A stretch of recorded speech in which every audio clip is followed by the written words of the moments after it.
Eu acostumei a ver mulheres trabalhando na minha família. Desde muito pequena, eu tenho memórias de 6, 7 anos de idade de ver as minhas tias, a minha mãe trabalhando, fazendo salgado para vender, as minhas tias, a minha avó fazia bolo para vender, a minha avó era salgadeira, né? Minha avó baiana, então tinha um tempero maravilhoso. E eu fico vendo as pessoas hoje numa obrigação de achar que elas têm que ter certeza do que elas vão fazer cedo e tal. Eu olho e falo, gente, será que eu fui errada? Eu demorei para ter minha certeza.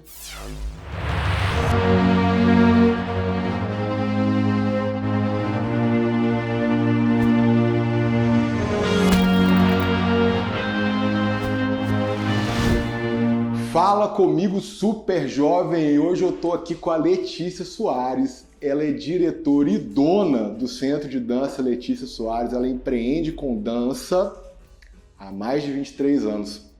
Claro que você está se perguntando aí como que ela empreende desde os 5 anos de idade. Também estava com essa coisa na cabeça aqui, mas com a mesma coisa ainda, né? E ela também preside uma ONG. Qual que é o nome da ONG? Instituto Cultural Letícia Soares. E hoje nós vamos saber dela que história que é essa. Ela conseguiu vencer e viver da arte, olha só, e empreender com isso. E é difícil. Agora eu gostei demais que eu fiquei sabendo que essa história começa numa garagem e isso me agrada muito. O que acontece? Na verdade, eu trabalhava na C&A, né? E eu estava nesse processo de querer transformar a minha forma de trabalho. Eu gosto muito de moda, trabalhei com moda há muito tempo, amava, mas eu sou aluna de projeto social. Eu comecei a dançar num projeto social de uma escola pública, né, na periferia onde eu morava. Eu aprendi ali a dançar e dali no Maria Helena. Eu morava no Maria Helena. Tá, mas aonde que é Maria Helena? Na região de Venda Nova. Venda Nova? Belo Horizonte, Venda Nova. Periferia, e eu fiz ali parte desse projeto social que aconteceu na escola professor Pedro Guerra, e dali eu fui para o Palácio das Artes, que foi uma prova acho que de 200 a 300 crianças na época, e a gente tinha uma vaga para bolsa, eu consegui essa vaga, e fui para o Palácio onde eu estudei, onde eu me formei, e ali, quando eu terminei, eu decidi fazer uma especialização, e fui buscar estilos de dança paralelos para me especializar. Fiz tango, fiz flamenco e até chegar na dança do ventre, né? Que foi onde eu me encantei. Eu achei maravilhoso por ser tão inclusivo, por não precisar de um padrão, por não precisar de ser assim, tal idade, por poder ser de qualquer forma. E aí eu queria muito devolver isso para a comunidade de onde eu vim. Eu queria muito levar dança para lá. Você tinha quantos anos? Nossa, eu não faço nem ideia. Eu tô com 46, então eu acho que eu tinha 20. Porque eu comecei com 20, é isso mesmo, 20 e poucos anos, 21. E você já tinha um desejo de retornar a isso? Eu já queria levar isso pra lá. Eu sempre, engraçado, no meu processo já estudando balé, eu sempre quis eu queria que fosse possível para os adolescentes, para as crianças daquela região ter acesso à arte, ter acesso à dança. Pô, pensa, eu comecei num projeto social de uma escola e desse projeto social de 40, 60 alunos eu fui uma que passou ali num concurso de 200 a 300 crianças de toda a rede pública de BH. Então, é muito difícil o acesso. Hoje menos, mas era muito difícil o acesso, né, à dança. A qualquer tipo de arte, ao teatro, dança, música, a mesma coisa. Eu lembro que na mesma época também teve esse processo para a orquestra sinfônica, então é muito difícil. E aí eu queria isso, queria devolver. Queria voltar com isso, queria que as crianças do meu bairro, as adolescentes do meu bairro, as mulheres do meu bairro tivessem acesso a isso. E aí eu trabalhando na C&A, logo que eu ganhei uma bolsa, eu fui promovida, eu ia ser sênior, né? Porque você entra na C&A, você é júnior depois, né? Vai subindo e aí... Legal, você na C&A, que tinha aquele cara lá que era dançarina, propaganda. Isso mesmo, Sebastião. Sebastião. Nossa, eu era encantada com as gravações do Sebastião. Eu participei de 2, porque eu trabalhava com visual merchandising. E eu trabalhava com vitrine e tal, e eu participei de 2. Nossa, ele é encantador. E aí eu decidi, quando eu ganhei a minha promoção, você vai ser sênior. Você vai ter que trabalhar de tal hora, assim, assim. E aí eu pensei, nossa, não vai dar para manter meus estudos de dança. Não quero. E aí foi uma tortura, né? Explica isso para sua família, que você vai largar o seu emprego porque precisa ganhar uma promoção. Nossa, eu falei pra minha filha pra ela se demitir e seguir os sonhos dela. Pois é, mas quase ninguém fala isso, quase né? ninguém fala isso. Nossa, foi uma tortura explicar isso pros meus pais, né? Foi muito difícil. E aí depois eu ainda venho com outra ideia. Olha, eu tô saindo do meu emprego. 2000 e pouquinho? 2000. 2000. Isso é 2000, porque em 2002 eu realizei meu primeiro espetáculo. Isso foi em 2000. A gente é da mesma geração, então seus pais deviam estar defendendo concurso público, estabilidade. Exatamente. Ser torturado, mas sobreviver. Exatamente. Eu fazia história, né? Então na cabeça da minha mãe eu ia ser professora. Minha mãe trabalhou a vida inteira em escola pública, né? Trabalhou ali na cantina e tal. Então a ideia dela era o quê? Que eu seria professora. E eu também concordava com ela que eu seria professora, porque eu amo a docência. Você é professora. Sou professora, mas não dentro da ideia dela, assim, eu ia entrar ali na escola e, né, dar aula ali. E aí eu falei, então vou abrir aqui na garagem de casa uma aula de dança. E não, você tá doida, isso não é possível. E assim, inicialmente eu procurei as escolinhas da região, porque ali na minha adolescência, dos 15 aos 18 anos, já nesse projeto de estudo do Palácio, eu dei aula de balé nessas escolinhas. Eu fazia isso paralelo ali para me ajudar mesmo com o dinheiro da passagem, essas coisas. Então eu procurei essas escolinhas de novo e falei, então, tô querendo alugar assim, a sua escola no sábado, no domingo, o espaço, para eu dar umas aulas e tal. E aí eu fui fazendo isso em algumas escolas da região e precisava também de durante a semana ter esse espaço, né? E as escolas não tinham essa disponibilidade, então eu peguei a garagem. E aí inicialmente eu comecei com 3 escolinhas, sábado de manhã, de tarde e no domingo de manhã, na região. Então você pediu demissão? Pedi demissão. Eu perdi essa informação. Eu pedi demissão. Não só não aceitou a promoção, como pediu pra sair. Eu falei, gente, obrigada, beijo com Deus. E tchau. E não. E por que não? E tal. E não, foi muito engraçado, porque quando eu falei que eu não ia ficar, eles assim, minha mãe não sabe disso, eles me propuseram um aumento de salário. Aí foi, nossa, mas não vou ficar aqui, não vai dar, porque eu precisava de trabalhar tal dia, tal horário. E era um período onde não tinha essa coisa de trabalhar sábado e domingo. Engraçado, né? As pessoas às vezes acham que é só dinheiro, né, cara? Eu acho que nunca é, que o dinheiro é só uma coisa que tá lá ali junto. Mas as pessoas acham. As pessoas acham que é só muito dinheiro. Estranho isso. É a primeira reação, né? Eu te ofereço isso. Assim. E aí eu falei, não, eu não posso trabalhar sábado e domingo. Porque na época não tinha essa coisa do comércio, né, em tempo integral. Então eu trabalhava de segunda a sexta e eu conseguia adaptar as minhas questões ali no sábado e no domingo com a dança. Conseguia ir para São Paulo estudar, fazer uma especialização, eu conseguia. Mas aí, quando veio essa proposta, eu iria perder essa mobilidade, essa liberdade do sábado e do domingo. Você era 2.000 e eles te ofereceram um salário de 300 reais. Não faço nem ideia, mas deve ser, né? Que era uma coisa assim, tinha acabado de... O real tava novo no processo. O real tava bem, né? E aí, enfim, saí e abri na garagem da casa da minha mãe. Eu abri inicialmente segunda e quarta. E consegui, na mesma época, um estágio no IEFA, no Instituto Estadual de Patrimônio Histórico e Artístico, para trabalhar com tombamento. Porque ele estava na faculdade de História, consegui esse estágio. E era perfeito, porque o estágio era durante a semana, de 1 às 5 da tarde, faculdade de manhã, fluía. Faculdade de manhã, estágio de 1 às 5, as aulas à noite e no fim de semana. E logo em seguida, assim, no final do ano, eu consegui fechar um contrato com o restaurante Vila Árabe, onde eu dançava de quinta a domingo. É um que tem na Savassi? Sempre tem dança. Na esquina da Santa Rita, Alagoas com Santa Rita Durão. Eu tinha uma lan house ali do lado, em Confidentes. É mesmo? Sempre ia pra lá bicar. Eu não tinha coragem de entrar lá. Mas via pelo vidro, né? Porque tem um vidro. Eu olhava assim, cara, isso deve ser caro demais.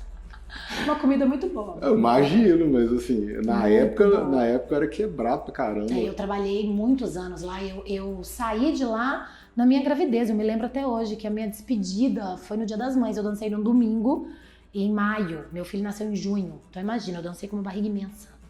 Em maio, no Dia das Mães, teve um almoço no restaurante, eu dancei em homenagem às mães, foi uma coisa linda. E eles fizeram uma despedida pra mim e tal. Então eu trabalhei lá até 2007, meu filho nasceu em 2007. Trabalhei muito tempo lá. Esse restaurante me deu essa possibilidade de me organizar financeiramente para manter essa ideia de dar aula ali.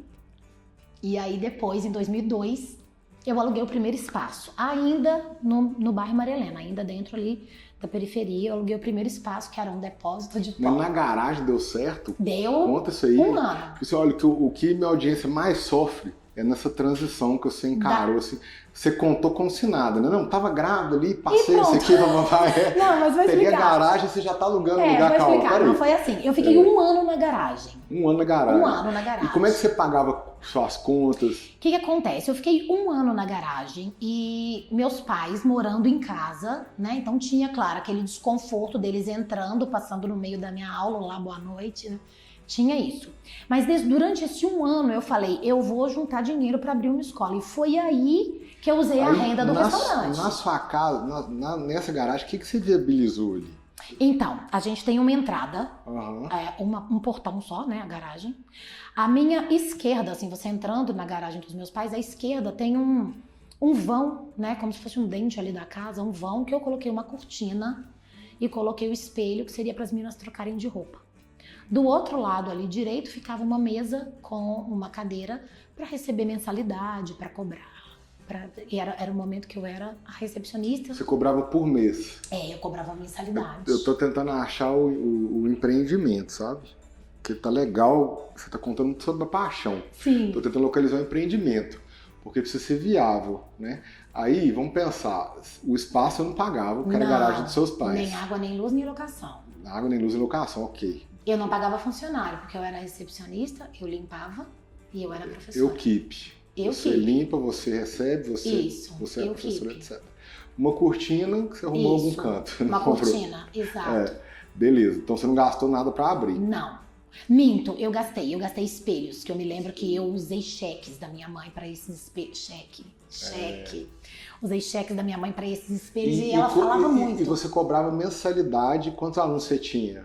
Eu tinha uma turma com 5 meninas, que era na segunda e na quarta, e depois, quando eu abri terça e quinta, eu já tive uma turma maior, que foi uma turma com 12 meninas. Hoje você cobra quanto? A mensalidade do Centro de Danças hoje é de 130 a 150 reais. Então você devia cobrar uns 60, né? Não, 30 reais. 30? Era uma coisa bem barata. Bem barata. 30 na época. Na época. Mas era uma coisa bem barata. Mas 30 reais na época era o dia demais. Nós estamos falando de que ano? Não, como se fosse 30, né? A gente tá falando de 2000, 2001. Porque eu só consegui sair de lá em 2001. De 2000 a 2001 eu fiquei lá. Mas o que me viabilizou a saída... Eu sempre quebrava o pau, dava 22 reais a conta, achava absurdo de caro. Imagina que... Eu nunca gastei 22 reais na minha conta, era muito dinheiro, André. Pra mim era muito dinheiro. É porque eu tô tentando entender assim, se você hoje tem uma escola, que ela tem um nome, que ela é respeitada, que já tem método, etc., você cobra 130, então provavelmente você devia estar cobrando uns 50 por aí. Pra começar, né? Uma média assim. É o que eu vejo as meninas de hoje cobrando, as que abrem na garagem. Né? Entendi. Então, se você tinha 5 alunas, então você tinha... Numa turma. Quantas turmas você tinha? 2, porque depois eu abri outra na terça e na quinta, que foi a minha turma sucesso, porque foram 12 meninas. 12. Então você já estava ali Fiquei com 17 alunas, uma turma de 5 e uma de 12. Ali de quase R$1.000. Pensando ali nos 50 reais, né, de mensalidade. Mas ainda não foi esse dinheiro que me possibilitou ir pro depósito da padaria. Foi o dinheiro do restaurante. Aí, beleza. Aí você começou, você tinha algum dinheiro ali, né? Isso. Aí você conseguiu se apresentar lá no Vila Árabe. Isso. Eles te pagavam bem. Eu era o pai do Cris, eu tinha 3 empregos. Entendi. Por quê? Porque eu tinha o meu estágio à tarde, né? Eu tinha a escola na garagem à noite e eu tinha o restaurante. O dinheiro do restaurante que eu dançava era o que eu guardava com o objetivo de abrir a escola. Espera aí, então você fazia, você trabalhava na C&A ainda nessa época? Não, já tinha saído da C&A. Então qual que é o terceiro emprego, então? O estágio do IF. O estágio ele era remunerado? Era remunerado, era um estágio remunerado de 1 às 5h30 da tarde. Era uma coisa de meio salário mínimo na época, mas era muito bom porque custeava a minha vida, vamos dizer assim. Que legal. E aí eu consegui organizar os meus propósitos. Eu lembro até hoje que eu vejo as pessoas falando hoje da técnica dos envelopes, e eu fazia muito isso, eu pegava envelopes. Envelope para a escola, envelope para figurino, porque eu tinha que estar sempre apresentando de 3 em 3 meses um figurino novo no restaurante. Não podia repetir muito figurino. Tá vendo? Se você não tem habilidades com dinheiro, usa a técnica do envelope. O envelope! Nossa, foi sensacional. Eu vejo as pessoas falando isso hoje e falam, eu usava isso. Mas o Nubank usa isso no aplicativo. Ele chama de caixinhas. Né? Caixinhas, é verdade. É a mesma história. Eu separava exatamente o dinheiro. E assim, eu não mexia, por exemplo, eu não pegava o dinheiro do figurino e mexia ali com o dinheiro do espelho que eu tava querendo comprar pra escola de cima. Não, era tudo separado. Tudo separadinho. E aí você ficou nessa quanto tempo? Eu fiquei 1 ano exatamente na garagem. 1 ano exatamente. Dia 15 de novembro de 2001, eu saí da garagem. Eu comecei dia 15 de novembro de 2000. E dia 15 de novembro de 2001 eu saí da garagem. E aí foi a inauguração do depósito de pão, que eu transformei em escola. Eu e algumas amigas colocamos TNT para tampar a telha de amianto, para fingir que era uma tenda. E eu já peguei um investimento ali, porque eu comprei espelhos, eu abri 2 salas, porque eu coloquei uma divisória, coisa muito cara. A divisória foi muito cara na época. As divisórias, né, de escritório. E peguei um sofá, eu lembro que eu comprei um sofá nesses topa-tudos, tem muito ali na Avenida Vilarinho. Eu passo ainda na Avenida Vilarinho, ali em Venda Nova, e vejo os topa-tudos abertos. Eu comprei tudo ali. Comprei sofá ali para recepção, comprei uma mesa ali, eu comprei uma... Lembra da caixa de som que tinha coisa de CD? O CD que rodava, né? Tinha carrossel. Então isso tudo foi o investimento da escola. E aí eu inaugurei lá. E eu me lembro que na época... Só alugou um depósito de pão. Um depósito de pão, em cima de uma padaria. Em cima de uma padaria. Isso, e limpei, tirei todos Aonde os que ele ratos, ficava? baratas. Fica na rua principal do bairro Maria Helena.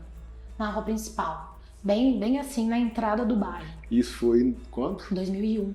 2001. Isso. Ah, tá. Quando seu filho nasceu, então você já estava 6 anos, você já tinha... Nossa, muito. Eu já estava bem, eu já estava organizada.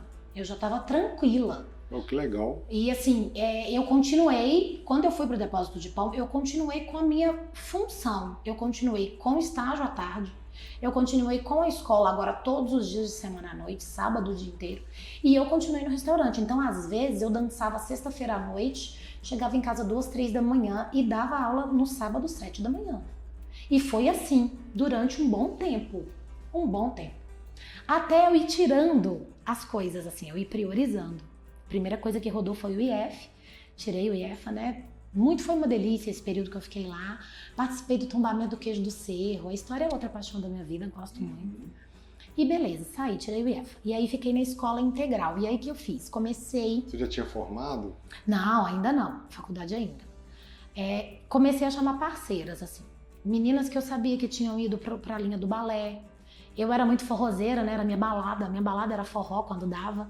Então comecei a chamar um menino pra dar aula de forró. Fui chamando essas pessoas e aí de repente eu tinha 4 pessoas na minha equipe, eu e mais 3. E me dediquei só à escola, saí do estágio. Então era faculdade de manhã. Isso em 2001? Isso. Tudo em 2001? Você tudo deu em 2001. Pá, vou. Foi. Cheguei pra lá e fiquei. Show. No final de 2001, eu decidi que eu ia fazer um espetáculo. Eu ia fazer um espetáculo. Meu sonho era fazer um espetáculo. Ô, gente, foi muito engraçado.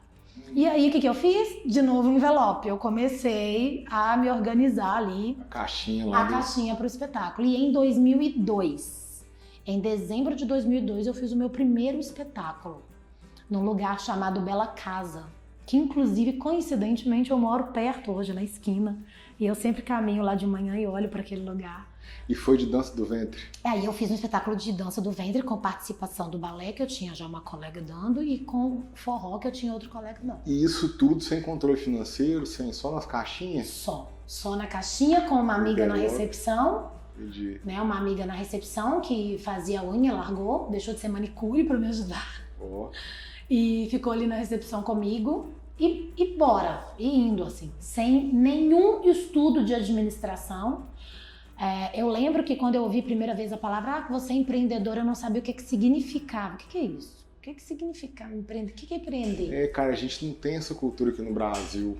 O acesso a esse conceito é mínimo. Muito. Na verdade, a maioria dos países não tem. Eu acho que o único país que é extremamente estimulador é os Estados Unidos. Que estimula, pode ser, né? Que estimula assim, essa independência. Não, a empreender mesmo, né? Como cultura da nação. Eu fui tirar o visto para os Estados Unidos e assim, na hora que eu falei que eu era empreendedor, que eu era empresário e que eu já estava estabelecido, meu visto saiu na hora. O meu também. Exatamente pelo mesmo motivo. O meu assim, também. Vem pra cá, pelo amor de Deus, você vai investir no país, não sei, vou testar, então toma aqui seu visto B1, B2, O meu Tá também. liberado, pelo amor de É Deus. engraçado, foi exatamente Leva pelo mesmo seu motivo. empreendedorismo pra lá. Pois é. Eu lembro que foi tão engraçado que na entrevista o rapaz ainda falou comigo, você vai amar Broadway. Aí.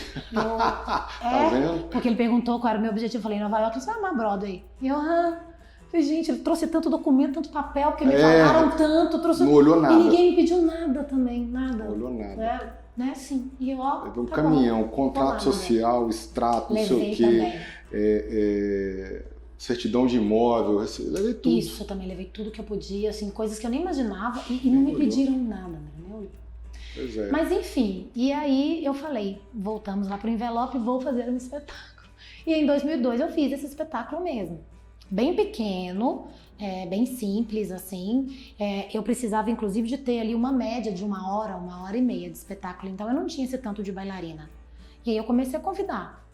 Convidei colegas que eu sabia que davam aulas de dança. Convidei a minha professora, que ainda estava aqui no Brasil, porque hoje ela mora fora. E convidei pessoas para dançar ali, para encher, né? Para vender ingresso. E ali eu lembro perfeitamente dessa sensação. Em todos os meus espetáculos eu me lembro de novo dessa sensação. Ali eu falei, é isso. Vou fazer esse negócio mesmo. É isso. Então, ou seja, 2 anos depois, eu já tinha largar tudo, é que eu decidi que era aquilo mesmo que eu queria. Até ali você estava testando. Tava. E eu fico vendo as pessoas hoje numa obrigação de achar que elas têm que ter certeza do que elas vão fazer cedo e tal.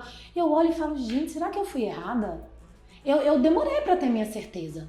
Foi ali. Parece que você lidou muito bem com ser diferente, né? Assim, ser fora do padrão, vamos falar Acho assim. que sempre foi assim. Imagino. Sempre foi assim. Sempre foi assim.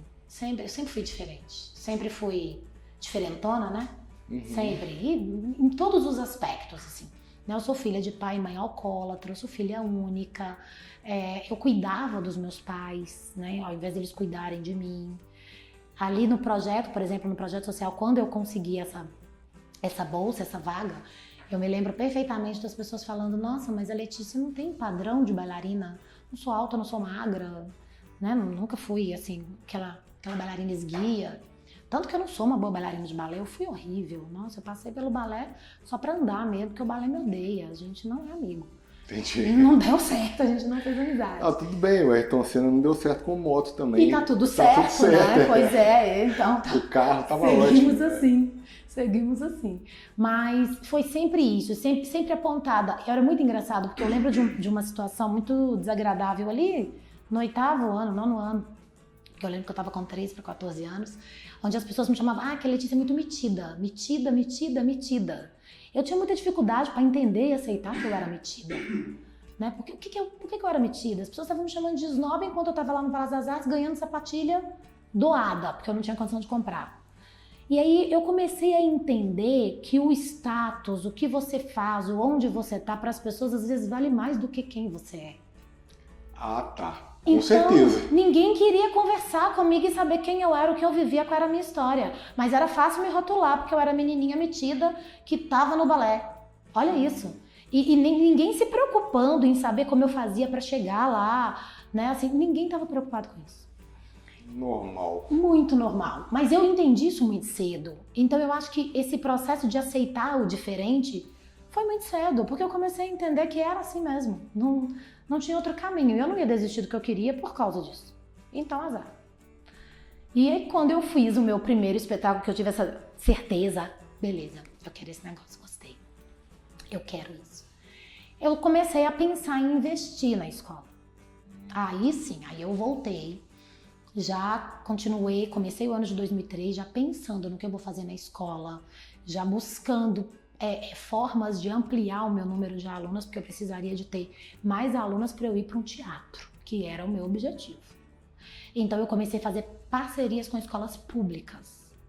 E aí eu ia para a escola pública, e esse valor eu lembro perfeitamente que era R$10. Eu ia para a escola pública, numa quadra da escola, do Renato Zerê, das escolas que eu fiz parceria na época, da região, e eu dava aula ali para 40, 30, 50, 60 meninas, cobrando R$10 de cada um, no mês. Mas isso me deu o que eu precisava, número. Eu consegui fazer um espetáculo e coloquei 30, 50 meninas no palco. Então foi muito bom. E aí eu comecei a fazer a transição desses projetos para a escola. né? Vinham bolsas, e eu tenho vários bailarinos formados hoje que começaram comigo nesse projeto da escola lá atrás. Olha só, e esse projeto da escola foi em que ano? 2003.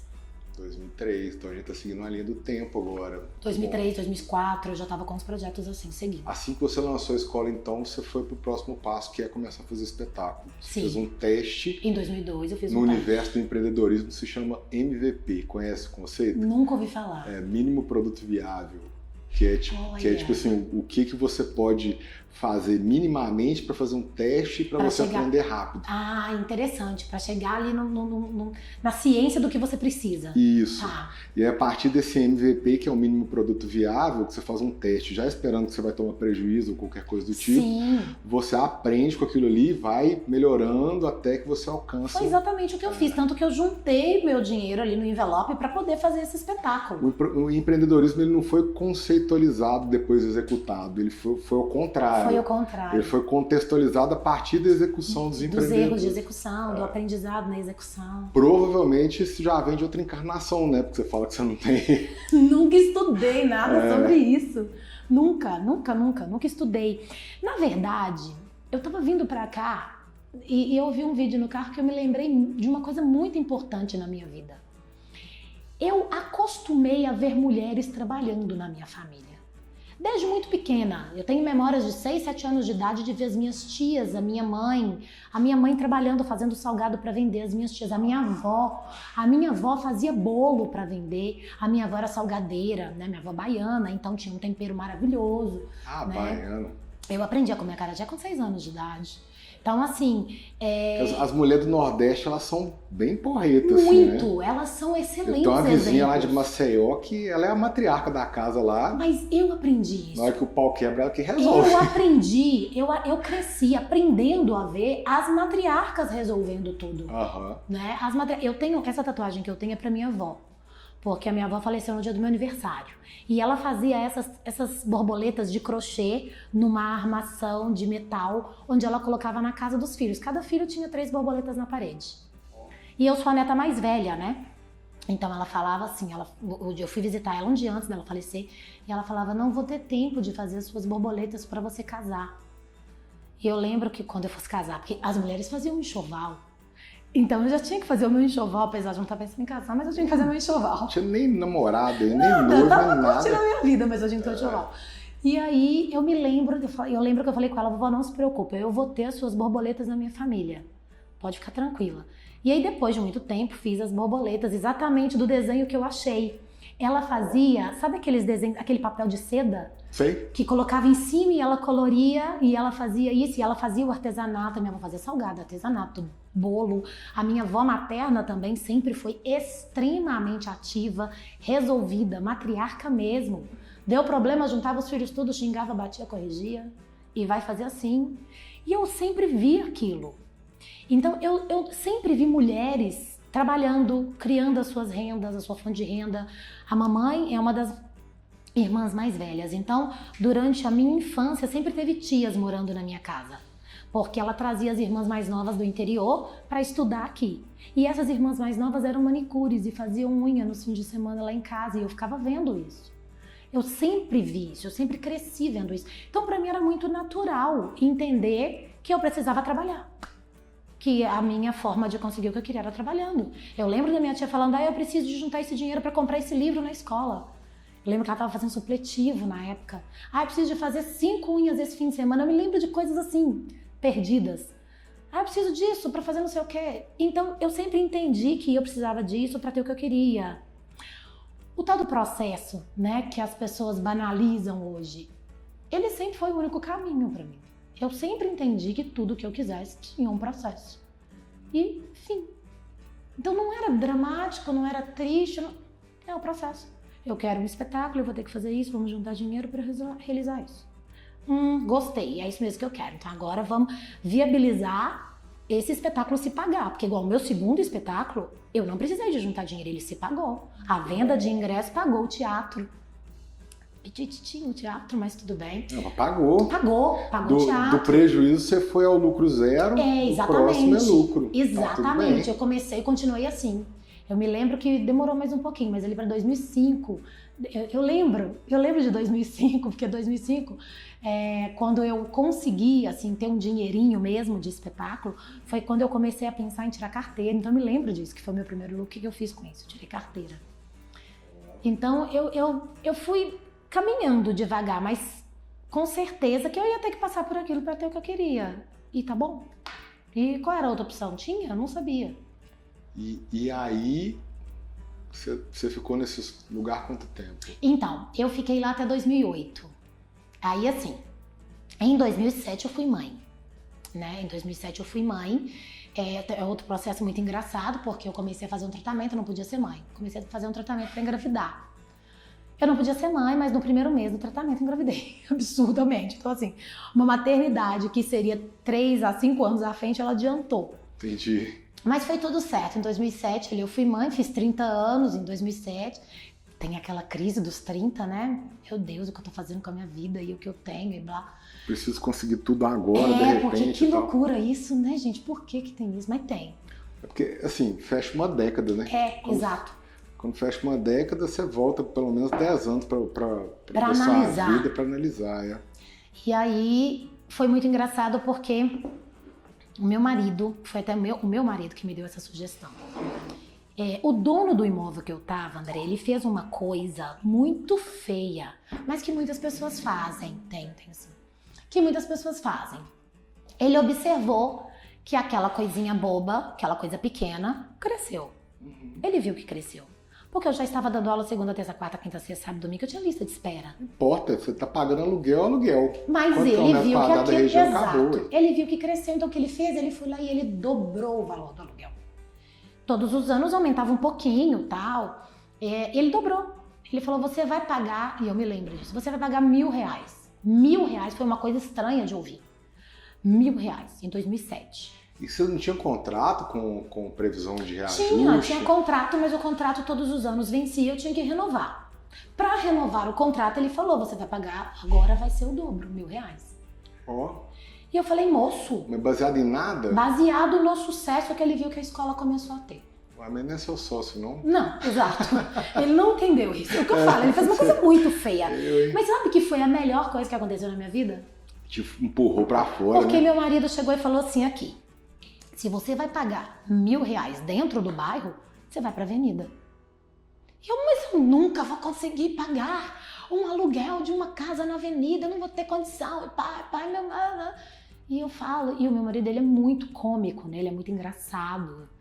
E eu falando. Você tá falando do André? Do André. Meu xará? O seu xará, isso mesmo. Eu achei que ele era palhaço, né? Mas eu fiquei sabendo que ele é pastor, né? Mas ele é pastor. Mas ele é um pastor palhaço. É engraçado demais. Ele é muito engraçado. Eu só conheço ele pelos vídeos. Ele é muito engraçado. Ele tem umas coisas assim. Ele consegue lidar com a tragédia com um humor que me irrita, mas que me faz rir também, né? E aí eu lá desesperada, não vou conseguir, não sei o que. E ele parado olhando. Então tá bom, então você continua ali onde você tá pagando R$1.000 e aí você vai trabalhar, você vai pagar pra trabalhar. Sendo que você pode ir pra um outro lugar e você pode ter a possibilidade de lucro. Então o que você quer? Você quer pagar pra trabalhar ou você quer tentar ter lucro? E eu falei, André, não vou conseguir. Aí eu lembro que ele falou assim, não, se você não conseguir, tudo certo. A gente fecha a escola e a gente foge do Brasil. Ele é muito bobo, né? E aí a gente foi. E eu falei, então tá, vou. E fui pra lá. E foi um primeiro ano muito difícil. Muito difícil. Mas eu lembro que... Eu marco isso pelo aniversário do meu filho, né? Porque meu filho nasceu em 2007. Eu me lembro que a festa de 2 anos dele, eu lembro que a festa de 1 ano eu quase não consegui pagar. Foi um junta, porque eu tava realmente sem grana nenhuma. Mas eu me lembro que a festa de 2 anos dele eu fiz um buffet. Eu consegui. E aí eu falei, meu Deus, o negócio deu certo. E eu fui crescendo, e dali eu saí para um outro lugar ainda na avenida, porque eu precisei, porque não me cabia mais, eu precisei de 3 salas, e depois de 4, e hoje eu tenho 5. E eu preciso de mais 2. E eu não sei o que eu vou fazer, mas eu preciso de mais 2. Assim. E foi assim, e começou, e eu fui crescendo, e trabalhando muito. E as minhas profissionais que já estavam lá naquele projeto da escola comigo, começaram a crescer. E aí elas começaram a trabalhar. Então eu comecei a ter a minha equipe e elas começavam a dar aula do jeito que eu dava aula, então eu comecei a ter sossego, a ter paz. Eu sabia que eu podia deixar turmas na mão delas. E eu ia ter tranquilidade. E aí eu comecei a desenvolver a minha metodologia, a minha didática. E aí eu comecei a pegar até quem não era do meu estilo de dança. Por exemplo, o meu professor de hip hop, ele fez estágio na minha aula de dança do ventre, né? Ele foi estudar hip hop fora, foi para Cultura do Gueto, mas ele voltava e ficava assistindo a minha aula para entender a minha didática. E eu comecei a passar essa didática. E foi crescendo. E hoje nós somos 17. Então você tem uma metodologia. Uhum. Isso dá um infoproduto legal, hein? Já me falaram sobre. É algo que eu tenho pensado bem. Você tem autoridade. A metodologia é uma coisa bem diferenciada mesmo. E eu consigo perceber assistindo hoje as minhas meninas dando aula, né? E como você explica a metodologia? Então, eu humanizei o processo. Eu humanizei. Eu tirei aquela linha do professor de dança carrasco, apesar de eu ser brava, eu sou exigente. Mas eu comecei a entender a necessidade que essas pessoas tinham de ver essa dança como autocuidado. Esse momento como um momento delas ali, só delas para elas, por elas. Eu comecei a entender isso e eu vim trazendo uma versão da dança mais pessoal. Eu vim mostrando que não precisa de ser igual, que elas têm ritmos diferentes, que elas têm processos diferentes, que elas não são iguais, que elas não precisam de estar iguais, que elas podem ter o seu processo dentro do seu ritmo, dentro da sua realidade. Eu fui trazendo uma forma de ensinar dentro do que elas podiam me dar. Quem podia me dar 5 vezes na semana, ok. Quem podia me dar 2, ok. Quem podia me dar 1, ok. E pra separar isso, porque você vai virar e falar, mas aí vira bagunça. Eu inventei o Dia do Crescer, que é uma avaliação anual que eu faço na escola. E aí eu tenho aqui a minha companhia, que são as bailarinas que querem sangue no olho, querem competir, querem concorrer, querem evoluir. E eu tenho as minhas outras turmas. Eu tenho aqui uma turma de avançado nesse padrão, uma de intermediário nesse padrão, para as pessoas que querem curtir dança. E aí eu fui ramificando isso para os outros estilos. Então hoje, o meu balé, por exemplo, ele é um balé que ele nunca vai executar um balé de repertório. Nós não criamos no nosso espetáculo de balé um balé de repertório. Para você entender, vou explicar o que é um balé de repertório. É aquele balé fechadinho. A coreografia tem que ser daquele jeito, tem que contar aquela história, porque você não pode ter criatividade nesse processo. Esse processo precisa... Gisele é Gisele, daquela forma, daquele jeito. Don Quixote é Don Quixote, daquela forma. Lago do Cisne é Lago do Cisne, daquela forma. Entendi. A gente não cria isso. Eu não trabalho com isso. Por quê? Porque eu não quero uma solista. Eu não vou ter uma solista na minha escola. Eu não vou ter uma solista com todas as bailarinas sendo corpo de baile para ela. Minhas meninas não são cenário. Entendi. Eu dei para elas a oportunidade de serem protagonistas. Eu fui criando possibilidades dentro dos outros estilos, dentro do balé, dentro do jazz, do contemporâneo, do hip hop, que são as modalidades que tem hoje no centro de dança. Que não é mais só dança do ventre. Legal, tá? Pois é. Eu acho que sua metodologia consiste em permitir que as pessoas existam, né? Ali, exatamente. Né? Elas podem existir, ser elas, né? Exatamente. E você consegue localizar o brilho de cada uma, né? É o nosso lema da escola, extrair a melhor versão delas mesmas. Delas, não é uma versão delas imaginando o outro, querendo o seu outro, é uma versão delas. Para quem está assistindo a gente não sabe, a Letícia é professora da minha namorada Amanda. E eu só tenho ela, tá? Eu falei o nome pra você saber o que é, pelo amor de Deus. E eu sei disso, eu vejo isso. Todo sábado tem uma... Companhia. A Amanda é da companhia. Sim, ela é da companhia. Ela vai apaixonada, né? Assim, desde que ela ficou sabendo daquela competição no dia 31, ela fala disso diariamente comigo. É legal, me manda os vídeos. Ela estuda, ela é super disciplinada. Mas dá pra ver que ela tá existindo ali dentro. E eu acho que é isso que motiva ela. Eu creio que isso motiva todas que podem estar ali. Porque a gente vive num momento onde elas têm que reproduzir tudo o tempo inteiro, elas não podem ter autonomia, né? A mulher está ficando cada vez mais obrigada a reproduzir, a estar dentro de padrões, a ir ali na manada. Você descreveu a escola, né? Você descreveu os padrões, você descreveu sua luta com sua família, e aí você traz isso tudo virando o seu negócio, né? Eu acho que o empreendedor ele tem essa tendência de resgatar e salvar. Sim.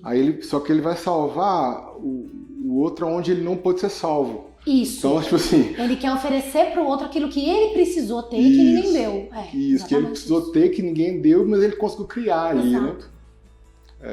E aí ele quer facilitar, né? Ele fala, eu tenho esse produto aqui, ó, que você Sim. queria, e eu quis e ninguém me deu, então eu tenho isso para ser uma ponte para você. É por isso que existe o Super Jovem, é um canal para desenvolvimento do pensamento empreendedor, porque eu não tive isso. Você também não teve isso? Não tive isso. Eu tive que me virar para conseguir, entendeu? Eu tive que enfiar a cara em livro, tive que ir na marra. Tive muitas pessoas que me ajudaram no processo, mas eu não tive mentoria, minha família... Eu também tive muitas pessoas que me ajudaram no processo, assim, eu sou muito privilegiada, né? Eu entendo o meu privilégio, eu sempre falo isso, né? A gente tem que ter consciência do privilégio da gente. Então, assim, socialmente eu sou privilegiada, eu sou uma mulher branca, já sou privilegiada. Então, eu entendo que esse privilégio, ele me deu o que se chama de networking hoje, né? Que eu sempre falo, né? A vida é feita de contatos. Ah, mas eu não acho, não. Você eu podia consegui ser contatos muito bons. De qualquer cor, que você fazer o que você fez, tinha que ter muita raça. Eu conheço muita gente preta, assim, que em situações horríveis empreenderam. Sim, maravilhosamente bem. Você conhece a história da Madame C.J. Walker? Sim. Eu falo dela direto no canal. É encantador. A ideia dela é encantadora. Nossa, a história dela é maravilhosa. A gente tem uma Eu obriguei uma meu mulher filho a assistir o seriado dela, inclusive. Obrigou? Nessa idade tem que obrigar. Essa idade a gente tem que obrigar. Mas daqui a pouco ele me agradece. Infelizmente, a adolescência dos nossos filhos vai até uns 25, 30 anos. Vai, infelizmente. A minha filha tem 20. Ontem eu tive que mandar ela lavar a louça. É um absurdo. Pois é, eu ainda tenho que mandar também fazer algumas coisas que eu não consegui entender por quê. Tá vendo que tem que ser feito, né? Mas a geração mudou e aí é óbvio, né? O tempo deles, o feeling deles tá muito diferente do nosso. Tá. Muito diferente. Mas assim, eu sinto isso, desse privilégio dele ter me dado esses bons contatos. Eu tive excelentes profissionais. A minha primeira professora, por exemplo, que foi a Rosa Viana, a gente tem contato até hoje, né? Ela foi uma mulher visionária. Eu me lembro dela me balançar e falar, olha, para de brincar com isso, você é boa nisso, observa isso, presta atenção. E assim, Lair Assis, no Palácio, Lair, quando eu cheguei perto dele, falei com ele que eu não sou boa, eu não sou uma boa bailarina, eu não vou ser solista, eu não sou boa. Mas eu não tô nem aí pra isso. Eu quero dar aula, me deixa assistir as suas aulas. E aí eu lembro que ele virou pra mim e falou, você tá me pedindo estágio? Eu falei, eu não sei se é esse o nome, mas eu quero ver suas aulas, eu quero ver você dando aula. E aí ele falou comigo assim, o dia que você conseguir me explicar como que você não é uma boa bailarina, mas vai se tornar uma boa professora, eu deixo você entrar na minha aula. E eu comecei a pesquisar, a tentar entender a diferença da docência. E hoje eu entendo perfeitamente, né? Consegui levar um pouco desse conceito para ele, que foi o que ele permitiu, assistir a aula dele durante muitos anos, mas assim...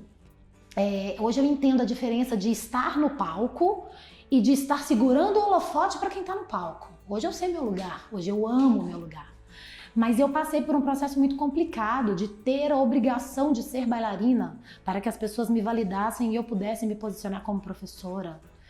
Então, assim, ter essas pessoas, esses contatos me ajudou, sabe? A me posicionar com um pouco mais de firmeza. Mas eles saíram como, esses contatos? Então, Laí foi meu professor no Palácio, Rosa foi minha professora no projeto social lá no Pedro Guerra. Como você foi parar nesses lugares? No Pedro Guerra, eu era aluna. Era uma escola pública, eu era aluna. Eu consegui entrar nesse projeto porque passou na sala de aula, vai ter uma aula de dança assim, assim, assim, quem quer fazer? Levantei a mão. Todo mundo que levantou a mão entrou. Você se colocou a risco. E pronto. E beleza. entrou. Mas ela me viu quando ela me percebeu corrigindo as colegas. Vira pra lá, vai pra direita, não, tá errado. E aí um dia, a primeira vez que eu ouvi a frase líder nata foi da boca dela. Ela falou, você é uma líder nata, para de brincar. Porque eu brincava muito, não levava do que na brincadeira. E ela, presta atenção no que você tá fazendo, que você tem condição de aproveitar isso aqui. Você é uma líder nata. Porque ela me via mandando nas meninas. Eu escuto muito empreendedor falando o seguinte, eu não consigo empreender porque eu não tenho nada. Cara, isso é impossível, você tem muita coisa. Você tem muita coisa. O que você está me descrevendo aqui, Letícia, na verdade é que você usou aquilo que você tinha de melhor. A minha personalidade. Que ela estava inata. Ela não veio. Ela não... Eu acho que é injusto falar que você é privilegiada, porque você teve que colocar muita cara a tapa, entendeu? Muito. Eu tenho consciência. Eu coloquei muita cara a tapa. A gente não pode esquecer da história, eu concordo com você, a gente não pode esquecer das conjunturas sociais que favorecem e desfavorecem. Exato. Mas a gente também não pode desmerecer o mérito e o esforço de cada um, entendeu? Apagar o esforço, né? Não pode, cara. Isso é verdade. Eu me esforcei mesmo. Sim. É porque, assim, eu não via outra possibilidade. Você se esforçou e você se colocou a risco. Sim. Sabe?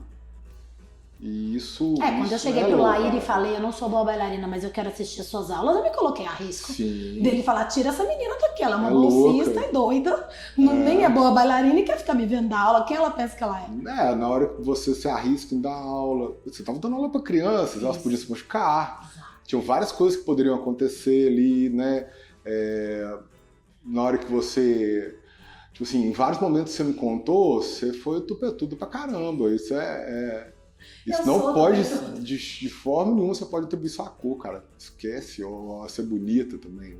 A beleza não também não é importa. Isso, cara. Isso é lero-lero de gente invejosa. Eu lembro que uma vez no Vila Árabe, o gerente, né, o seu Fernando, falou comigo assim, que eu falava muito isso, né? A gente via que bailarinas, e isso é o mercado, é triste, é cruel, mas é o mercado. Né? As bailarinas que não eram bonitas, que não estavam no padrão que o restaurante queria, não contratavam. E eu acho incrível que nos seus eventos a diversidade está presente. Exato. E ela é admirável. E eu faço questão que ela esteja presente. Eu faço questão que ela esteja presente. Eu vejo pessoas de todos os perfis de corpo, de apresentação, níveis de dança. Tem gente que está aprendendo ali, claramente você vê. Sim. Tem gente que é amadora, claramente você vê. E tem gente que já está bem mais evoluída, também é visível isso, né? Sim. É muito bonito ver isso também. Eu gosto dessa diversidade de tudo, de corpos, de estilos e de níveis. É muito gostoso ver isso. É muito bom poder levar para um palco, por exemplo, várias bailarinas e não ter que levar para o palco só as melhores bailarinas. É muito bom. É muito bom deixar meu iniciante com 5 meses subir num SESI Minas da vida e dançar maravilhosamente bem.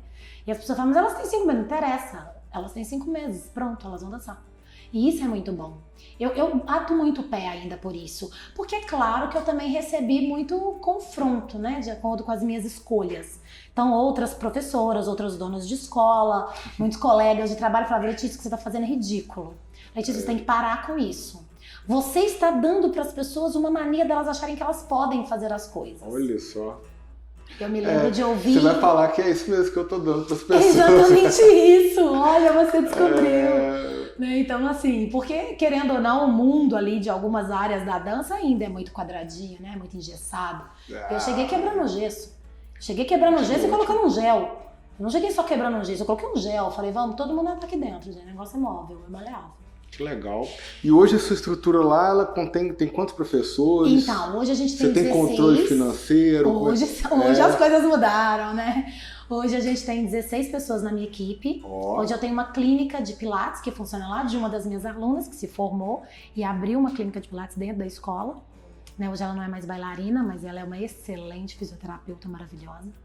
E a gente tem uma psicóloga também, que atua com a gente ali em parceria, no consultório de psicologia. E são 16 professores.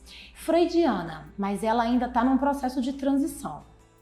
Então eu não sei se ela quer continuar com essa linha ou se ela vai levar outras psicólogas para lá. Porque o objetivo dela é de ampliar, sabe? A gente colocou... Psicanalista freudiana. A gente colocou, a gente tinha um espaço e a gente sugeriu pelo fato de ter muitas alunas procurando terapia.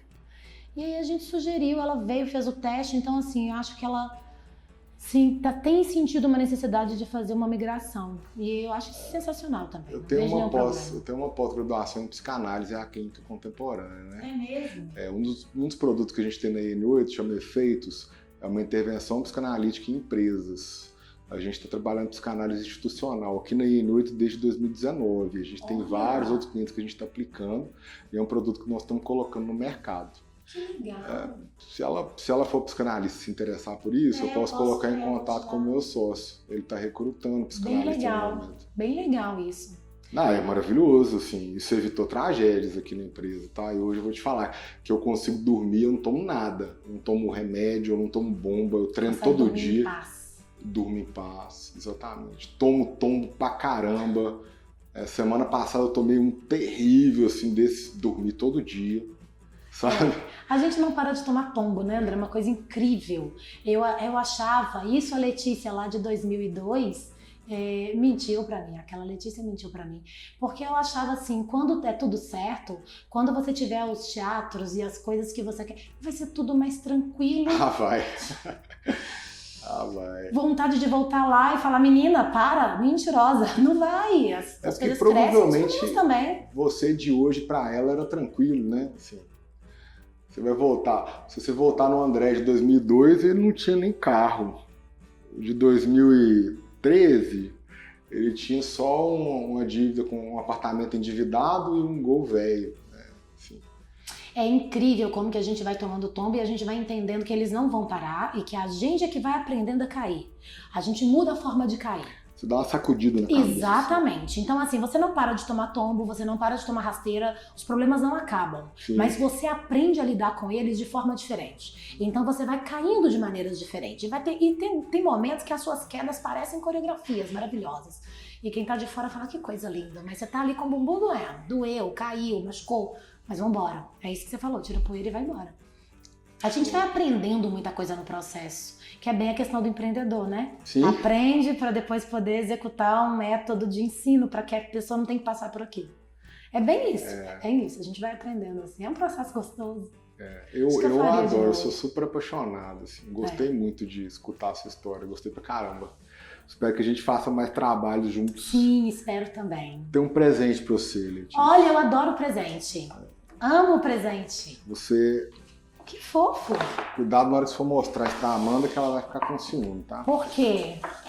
Já vou mostrar aqui, então. Então vai.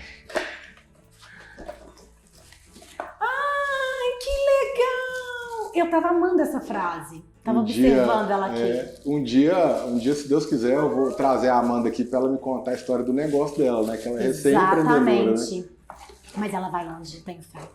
Se Deus quiser. Tenho bastante fé, bastante fé. Ai, muito obrigada, André, amei. Que lindo, que carinho. E aí, pra gente fechar, tem uma pergunta muito polêmica que eu sempre faço no meu podcast. Uma pergunta muito polêmica? Muito polêmica. Pois não. Muito polêmica, mas você não tem papas na língua, eu tenho certeza que você vai me responder bem. Você acha que o empreendedor deve casar? Eu acho que casamento é muito legal. Casamento economiza, casamento ajuda, casamento economiza muitos gastos, diminui as coisas. Ela tá falando isso, que ela é bem casada. Eu sou bem casada, mas eu tenho aí 18 anos de casado. Aí, tá vendo? Há um tempo já, né? Eu casaria de novo com meu marido.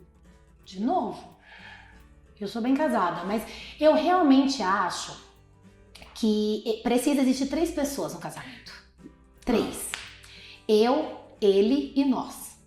Precisa existir eu, ele e nós. Precisa mesmo. Se isso ficar tranquilo, se for muito explícito pro casal, o meu momento é meu.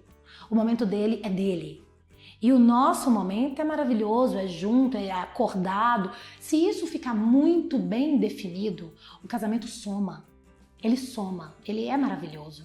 Porque eu sou casada com meu melhor amigo. Com meu melhor amigo. Eu sou uma pessoa brava, mal-humorada ali. Ele é cômico, ele é um palhaço. Então ele soma muito. Ele me desacelera, ele me faz rir quando eu quero xingar. Outro dia eu estava comentando que eu não consigo brigar com o André. Eu quero brigar com ele, no meio da briga ele joga alguma piada e eu começo a rir. Falo, você não pode fazer isso, estou brigando. Presta atenção que eu tô brigando com você. Então, assim, é muito legal quando tem essa definição.